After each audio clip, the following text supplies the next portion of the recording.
கல்லை கனியாக்கும் ஒரு வாசகம். கதை கேளுங்கள் நண்பர்களே.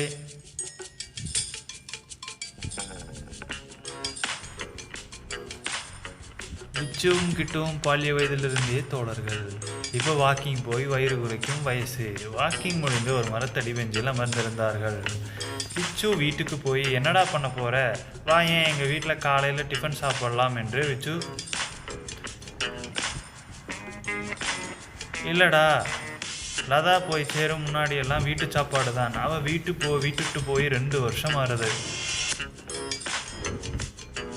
இப்பெல்லாம் ஹோட்டல் சாப்பாடு தான். பிடிக்கலைன்னாலும் சாப்பிடத்தானே வேண்டும். இன்னைக்கு ஒரு நாளைக்கு உங்கள் வீட்டுக்கு டிஃபனுக்கு வரலாம், நாளை மறுபடியும் ஹோட்டல் தானே என தலையெழுத்து.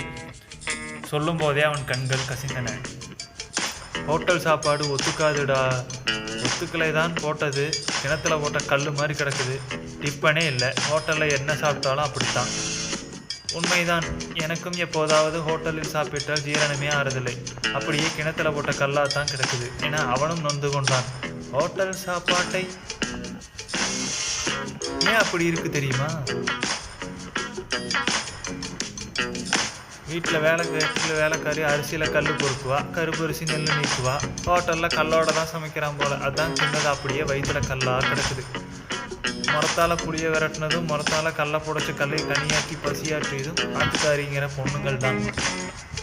அவை இல்லாத அருமை ஹோட்டல் சாப்பாட்டில் தான் புலம்புது என்று கிச்சு சொல்ல வீட்டு ஞாபகம் வந்துச்சு. விடைபெற்றான். கதை முடிவடைந்தது நண்பர்களே. சப்ஸ்கிரைப் பண்ணுங்கள்.